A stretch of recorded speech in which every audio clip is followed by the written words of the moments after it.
Welcome. This is your Daily Med with Lady V.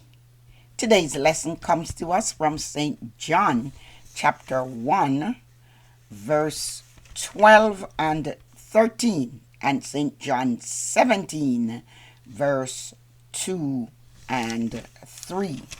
So I'll go ahead and I'll read St. John chapter 1 verse 12 and 13. It says, "Yet to all who will receive him, to those who believed in his name, he gave the right to become children of God. Children born not of natural descent, nor of human decision, or a husband's will, but born of God." St. John 17, verse 2 and 3. He says, "For you granted him authority over all people, that he might give eternal life to all those whom you have given him.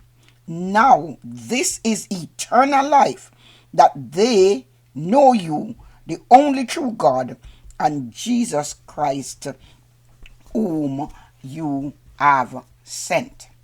So today my question is, are we truly God's children? Or who it is that is God's children?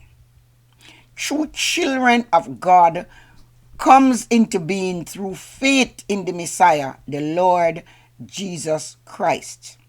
Not physical birth or ethnic descent, as some people would say. Through ethnicity, the children of Israel think that they could have called God their father through Abraham. Therefore, it opens the way for Jesus to tell them, no, there's only a certain way that one can become a child or children of God. The Bible says he came to his own, but his own received him not. But to as many as receive him, they will become children of God. He gives them that right, he gives them that privilege, he gives them that opportunity. And to believe is to know that Jesus Christ is true and that he is the Son of the living God. So in a natural sense, this might refer to all mankind who rejected him.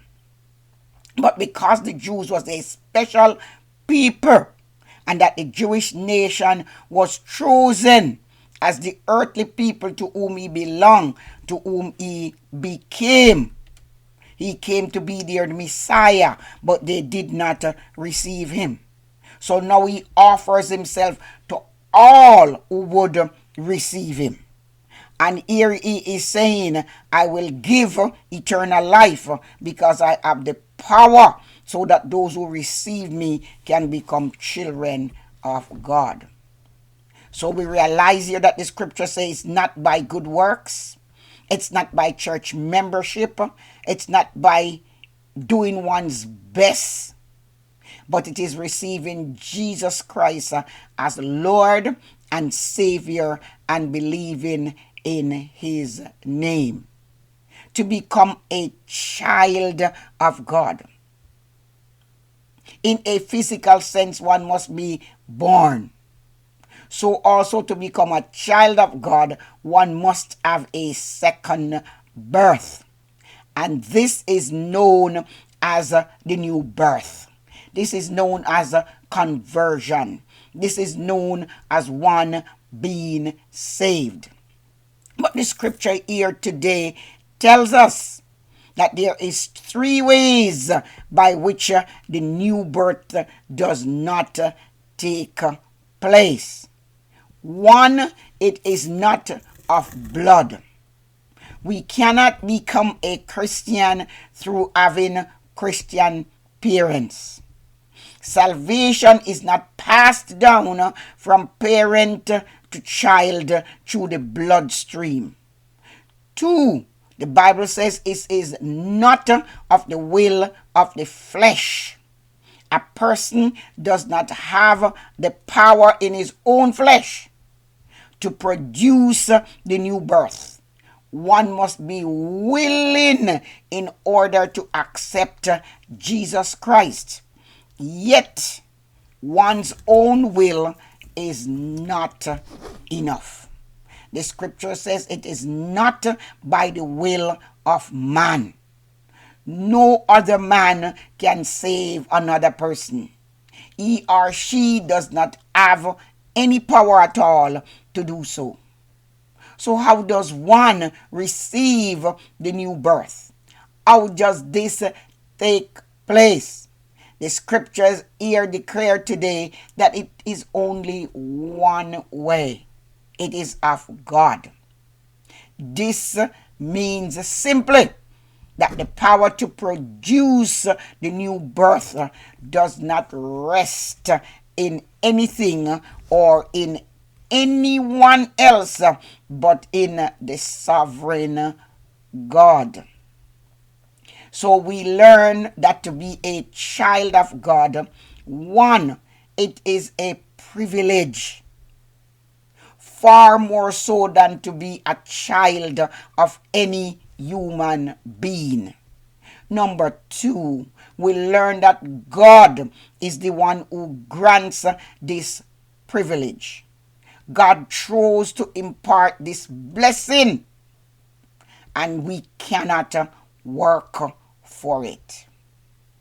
This favor is only for those who will believe in his Son, Jesus Christ. Sadly, all others, the scripture says, are children of the wicked one.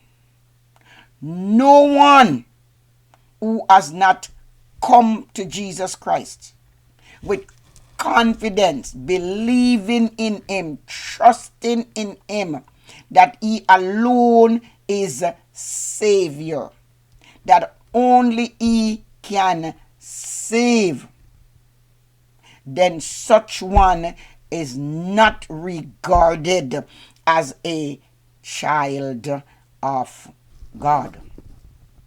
So, how do we become sons? We become sons when we trust in the Son of the living God. How do we stand?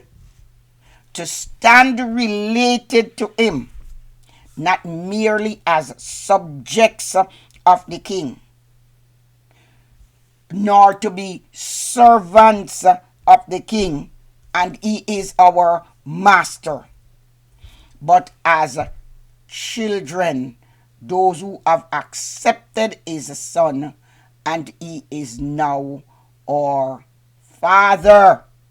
So to call God Father, truly we must believe on his Son, Messiah, the Lord Jesus Christ, the one who comes to seek and to save those who are lost.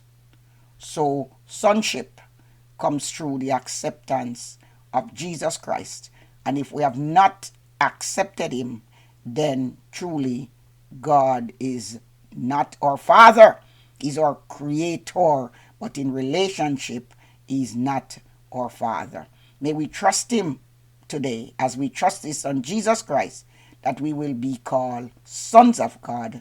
God bless you, and thank you again for watching.